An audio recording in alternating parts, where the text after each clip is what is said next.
نحمده ونصلي ونسلم على رسوله الكريم مولاي صل وسلم دائما ابدا على حبيبك خير الخلق كلهم۔ آج ہمارے سلسلے کا 13واں درس ہے۔ ایک حدیث شریف میں آتا ہے کہ رسول اللہ صلی اللہ علیہ وسلم نے ارشاد فرمایا کہ اللہ تعالی نے سورۃ الفاتحہ کو 2 حصوں میں تقسیم کیا ہے۔ الحمدللہ سے لے کر مالک یوم الدین تک اللہ کی ذات اور صفات کا تذکرہ ہے۔ ایاک نعبد میں بندہ اللہ تعالی سے اس کا حق ادا کرنے کا معاہدہ کرتا ہے، اور ایاک نستعین اس میں بندہ اللہ تعالی سے اپنا حق طلب کرتا ہے۔ اہدنا الصراط المستقیم سے آخر سورت تک بندہ اپنے اور دوسرے بندوں کے لیے دعائیں مانگتا ہے۔ گویا 3.5 آیات اللہ کے لیے ہیں اور 3.5 آیات بندے کے لیے۔ تو جو کوئی سورۃ الفاتحہ صدق دل سے پڑھتا ہے وہ معبود کا حق ادا کر کے اپنا حق طلب کرتا ہے اور انصاف کا تقاضا کرتا ہے۔ جبکہ پہلے فریق کا حق ادا ہو گیا تو اس پر فریق ثانی کا حق ادا کرنا لازم ہو گیا۔ اسی طرح ایک اور حدیث شریف میں آتا ہے جو کہ مسلم شریف جلد اول میں ہے، اس کا خلاصہ عرض کرتا ہوں کہ حضرت ابو ہریرہ رضی اللہ تعالی عنہ سے روایت ہے کہ رسول اللہ صلی اللہ علیہ وسلم نے ارشاد فرمایا کہ جب بندہ بسم اللہ الرحمن الرحیم کہتا ہے تو اللہ تعالی فرشتوں سے فرماتا ہے کہ دیکھو میرے بندے نے مجھ کو میرے نام سے اور میری صفات سے یاد کیا۔ جب بندہ کہتا ہے الحمدللہ رب العالمین تو اللہ تعالیٰ فرماتا ہے کہ میرے بندے نے میری تمام صفات کا اقرار کر لیا۔ جب بندہ کہتا ہے الرحمن الرحیم تو اللہ تعالیٰ فرماتا ہے کہ بندہ نے میری رحمت کو دوبارہ دستک دی اور جانا کہ ہر چیز جو میں نے پیدا کی ہے دنیا اور آخرت میں اسی کے فائدے کے لیے ہے۔ جب بندہ مالک یوم الدین پر پہنچتا ہے تو اللہ تعالیٰ فرماتا ہے کہ دیکھو میرے بندے نے اس دن کو یاد کیا جس دن سوائے میرے اور کسی کا حکم اور فیصلہ نہیں چلے گا، اور سب لوگوں کے اعمال نامے میرے سامنے جزا و سزا کے لیے پیش ہوں گے۔ اور جب بندہ اقرار کرتا ہے ایاک نعبد و ایاک نستعین تو اللہ تعالیٰ فرشتوں کو مخاطب کر کے فرماتا ہے کہ دیکھو میرے بندے نے صرف اور صرف مجھے عبادت اور مدد کے لیے مخصوص کر لیا۔ میرے اور میرے بندے کے درمیان جو پردے تھے وہ اٹھ چکے اور اب وہ مجھے براہ راست مخاطب کر رہا ہے۔ اور جب بندہ اہدنا الصراط المستقیم سے آخر سورت تک پڑھتا ہے تو اللہ تعالیٰ کی رحمت جوش میں آ جاتی ہے اور اللہ تعالیٰ فرماتا ہے کہ کیوں نہ میں اپنے بندے کی دعا قبول کر لوں، کیوں نہ اسے نعمتوں سے نواز دوں، کیوں نہ اپنے غصے اور گمراہ ہونے سے اس کو امان دوں۔ میری پروردگار ہونے کی صفت ربوبیت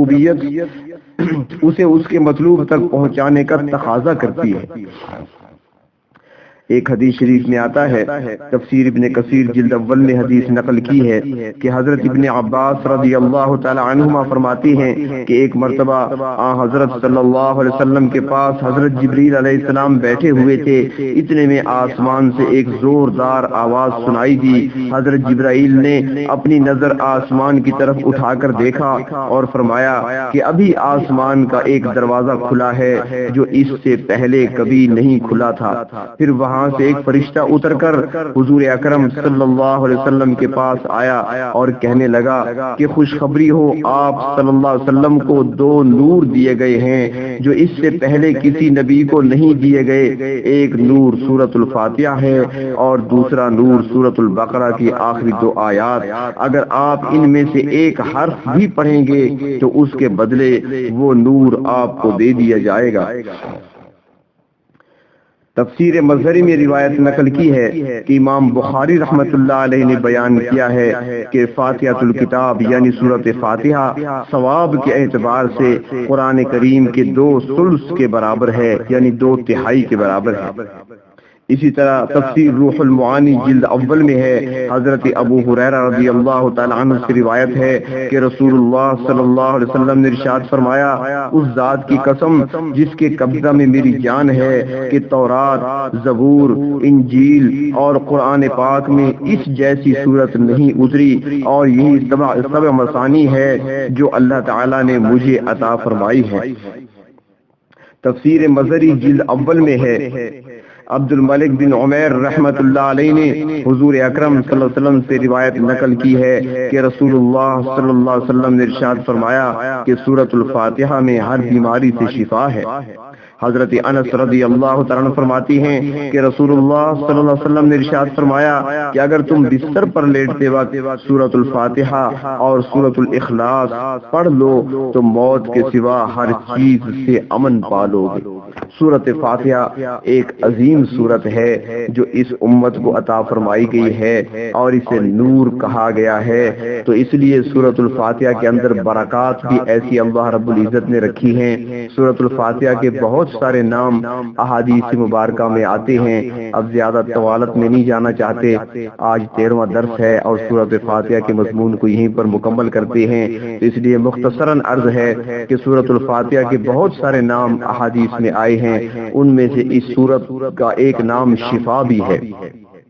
تو اس لیے بیماری کی حالت میں یا کوئی تکلیف ہو تو اس سورت کو پڑھا جا سکتا ہے۔ مثلا کسی کے سر میں درد ہے تو سر پہ ہاتھ رکھ کر 3 مرتبہ سورت فاتحہ پڑھ کے دم کیا جائے تو اس سے فائدہ ہوتا ہے، یا پانی دم کر کے پلا دیا جائے تو اس سے بھی فائدہ ہوتا ہے۔ فتوحات کے لیے، مشکلات کو آسان کرنے کے لیے، رکاوٹوں کو دور کرنے کے لیے، رزق میں برکت کے لیے، اپنے بچوں کی حفاظت کے لیے اور بہت سے امور کے لیے سب سے مجرب جو وظیفہ ہے جو علماء بیان فرماتے ہیں، فرمایا کہ صبح سنت اور فرضوں کے درمیان، یعنی ذرا جلد اٹھ جائے بندہ نیند سے، اذان کے بعد 2 رکعت سنت پڑھ لے اور اس کے بعد سورۃ الفاتحہ 41 مرتبہ پڑھ لی جائے، اول آخر 7 مرتبہ درود شریف، 41 مرتبہ سورۃ الفاتحہ، اور اس طریقے سے کہ ہر مرتبہ بسم اللہ کو ساتھ ملا کر، یعنی بسم اللہ الرحمن الرحیم الحمدللہ رب العالمین، یعنی بسم اللہ کی میم کو الف لام کے ساتھ الحمد کے ساتھ ملانا ہے، بسم اللہ الرحمن الرحیم الحمدللہ رب العالمین، یہاں تک یہ اس ترتیب سے پڑھنی ہے 41 مرتبہ پڑھ کر۔ اگر بچوں کے لیے پڑھ رہے ہیں تو پانی پر دم کر کے بچوں کو پلا دیا جائے، اگر کسی اور مقصد کے لیے پڑھ رہے ہیں تو پڑھ کر دعا مانگ لی جائے، اللہ تبارک و تعالی راستے کھول دیتے ہیں، آسانیاں پیدا فرما دیتے ہیں، رزق میں کشادگی عطا فرماتے ہیں، مشکلات کو آسان فرماتے ہیں، رکاوٹوں کو دور فرماتے ہیں، تو اس لیے اس کو پڑھا جا سکتا ہے۔ اس کے علاوہ بہت سارے اور بھی طریقے وظائف کے علماء نے، محدثین نے، مفسرین نے بیان کیے ہیں، جو آپ نے مختلف لوگوں سے، مختلف اکابر سے سنے ہوں گے، لیکن یہ سب سے بہتر جو طریقہ ہے یہ صبح کا معمول بنانا ہے۔ لیکن ہمارے ہاں ایک خرابی یہ پائی جاتی ہے کہ اکثر لوگ پوچھتے ہیں جی فلاں مقصد کے لیے وظیفہ بتا دیجئے، یہ ان کا پہلا سوال ہوتا ہے۔ جب ان کو وظیفہ بتا دیا جاتا ہے تو فوراً دوسرا سوال ہوتا ہے کہ کتنے دن پڑھنا ہے۔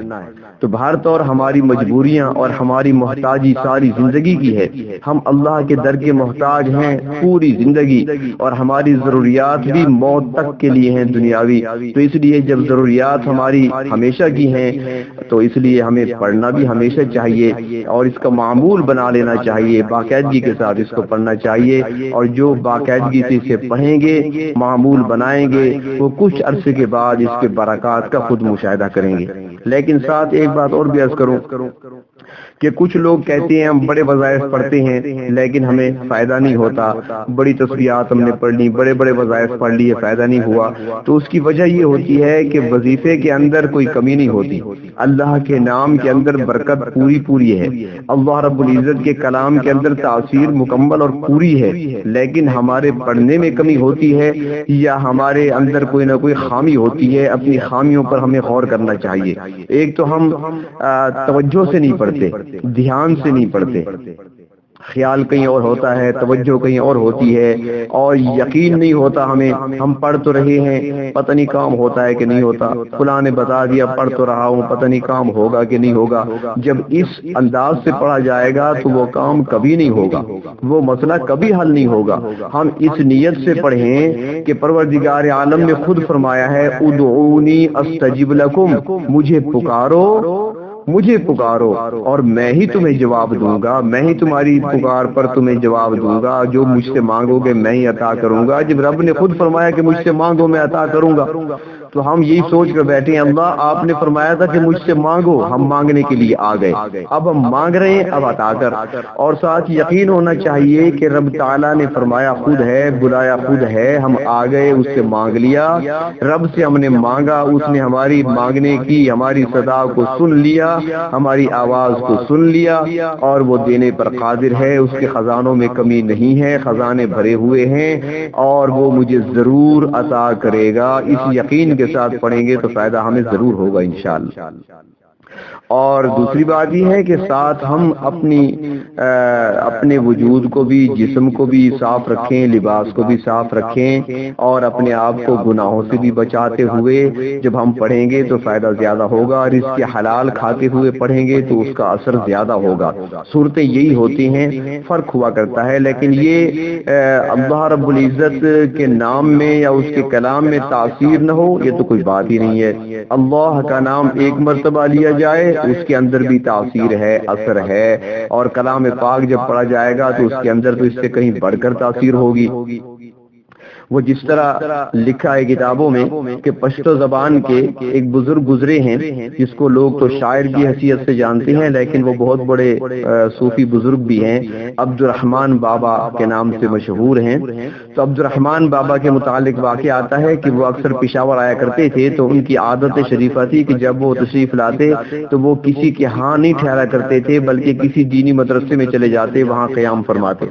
تو ایک مرتبہ پشاور تشریف لائے اور ایک مدرسہ تھا یا مسجد میں طالب علم پڑھ رہے تھے، یہ بھی وہاں پہنچ گئے۔ جب شام کا وقت ہوا تو دستور کے مطابق بچے گئے علاقے میں، محلے میں روٹی وغیرہ لوگوں کے گھروں سے وصول کر کے لے آئے کھانے کے لیے، جس کو ہمارے ہاں وظیفہ کہا جاتا ہے۔ تو وہ روٹی لے کر آ گئے اور بیٹھے، اور عبد الرحمن بابا سے پوچھا کہ حضرت آپ بھی کھانا کھائیں گے؟ فرمایا ہاں میں بھی مسافر ہوں۔ تو انہوں نے ایک یا دو روٹیاں حضرت کے سامنے بھی رکھ دی۔ تو حضرت نے پوچھا کہ روٹی تو لائے ہو، ساتھ سالن وغیرہ کچھ نہیں ہے کھانے کے لیے، کچھ نہیں ملا؟ بچوں نے کہا نہیں جی ہمیں تو ایسی روکھی سوکھی مل جاتی ہے، ہم کھا لیتے ہیں۔ فرمایا اچھا یہ سامنے ایک گھڑا رکھا ہے، اس میں کیا ہے؟ بچوں نے عرض کیا حضرت اس میں پانی ہے، پانی سے بھرا ہوا ہے۔ فرمایا اٹھا لاؤ۔ جب بچے اٹھا کر لائے، ان کے سامنے رکھا، عبد الرحمن بابا نے بلند آواز سے ایک بار سورۃ فاتحہ پڑھی، اور پڑھنے کے بعد گھڑے پر پانی پر پھونک ماری اور فرمایا کہ بچہ اب بیٹے آؤ اور اسے روٹیوں پہ لگاؤ، روٹی کھاؤ۔ بچے آئے، جب آ کر گھڑے میں جھانک کر دیکھا تو وہاں جو پہلے پانی سے بھرا ہوا تھا اب پانی نہیں ہے بلکہ شہد سے بھرا ہوا ہے۔ تو وہ روٹیوں پر لگا لگا کر مزے سے کھانے لگے، گھڑا خالی کر دیا، شہد سارا چاٹ گئے۔ دوسرا دن ہوا، وہ لوگ بچے دوبارہ گئے، روٹیاں لے کر آئے اور بیٹھے، کسی نے اپنے سامنے جام رکھا ہوا ہے پانی کا، کسی نے گلاس رکھا ہے، روٹی ساتھ پڑی ہے، سورۃ فاتحہ پڑھتے ہیں، پھونک مارتے ہیں، دیکھتے ہیں تو پانی ہے، پھر پڑھتے ہیں، پھونک مارتے ہیں، دیکھتے ہیں تو پانی ہے۔ عبد الرحمن بابا دیکھ رہے تھے، فرمایا بیٹا کیا کر رہے ہو؟ عرض کیا حضرت کل آپ نے سورۃ فاتحہ پڑھی تھی، پانی پہ دم کیا تھا، شہد بن گیا تھا، ہم بھی شہد بنا رہے ہیں۔ حضرت نے فرمایا بیٹا آج شہد نہیں بنے گا۔ انہوں نے بچوں نے پوچھا حضرت کیوں؟ فرمانے لگے اس لیے کہ کل زبان میری تھی، آج زبان تمہاری ہے۔ تو کلام تو وہی ہے پروردگار عالم کا، بس زبان کا فرق ہوتا ہے۔ اس لیے یقین کامل کے ساتھ، صاف پاک زبان کے ساتھ، پاک اور حلال غذا کھا کر یقین کے ساتھ جب اللہ کے سامنے عجز و انکسار کا نمونہ بن کر بیٹھیں گے اور اللہ رب العزت سے مانگیں گے تو کوئی بات ہی نہیں کہ پروردگار عالم کی طرف سے ہمیں خالی ہاتھ واپس لوٹا دیا جائے، لیکن آج بھی انکساری ضروری ہے۔ علماء نے لکھا ہے کہ حضرت حسن جب مسجد میں آیا کرتے تھے تو مسجد کے دروازے پہ کھڑے ہو کر آنکھوں میں آنسو ہوتے تھے، سر جھکا کے کھڑے ہوتے تھے اور فرمایا کرتے تھے اے میرے رب ایک بدکار تیرے دروازے پہ حاضر ہے، اور ساتھ فرماتے تھے اے میرے پروردگار آپ نے خود ہی فرمایا ہے کہ تم میں سے جو اچھے ہیں وہ بروں کے ساتھ اچھا سلوک کریں، اے میرے رب آپ اچھے ہیں میں برا ہوں لہذا آپ مجھ برے کے ساتھ اچھا سلوک فرما دیں۔ یعنی وہ ڈرا کرتے تھے اللہ کی بارگاہ میں حاضر ہو رہا ہوں، نہ معلوم حاضری قبول ہوتی ہے کہ نہیں، تو اس لیے ہم بھی خوف خدا لے کر مصلی پہ آئیں، مسجد میں آئیں اور پھر وہاں بیٹھ کر عجز و انکسار کے ساتھ محتاج بن کر فقیر بن کر اللہ کے سامنے ہاتھ پھیلائیں، اللہ سے مانگیں۔ ہم دیکھتے ہیں کہ راستے میں فقیر جو ہوتے ہیں منگتے اور سوالی ہوتے ہیں، وہ کیسا لباس پہن کے آتے ہیں، کیسی شکل بناتے ہیں، کیسی صورت بناتے ہیں، 1 روپے کا سوال کرنے کے لیے کبھی پاؤں پہ ہاتھ رکھتے ہیں، کبھی جسم سے لپٹتے ہیں، کبھی ہاتھ سے پکڑتے ہیں، 1 روپے کا سوال کرتے ہیں۔ ہم اللہ کے سامنے جب ہاتھ پھیلائے بیٹھے ہوتے ہیں تو کم از کم اس فقیر جیسی شکل تو بنا لیا کریں۔ جب اس انداز سے اللہ کے سامنے بیٹھ کر یقین کے ساتھ عجز و انکسار کے ساتھ توجہ دھیان کے ساتھ بیٹھ کر پڑھیں گے اور اللہ سے مانگیں گے تو اس کے اثرات اور ثمرات ضرور ہمارے سامنے آئیں گے۔ اللہ تبارک و تعالی عمل کرنے کی توفیق عطا فرمائے۔ انشاءاللہ کل سے سورۃ بقرہ کا آغاز ہوگا۔ وآخر دعوانا عن الحمد للہ رب العالمین۔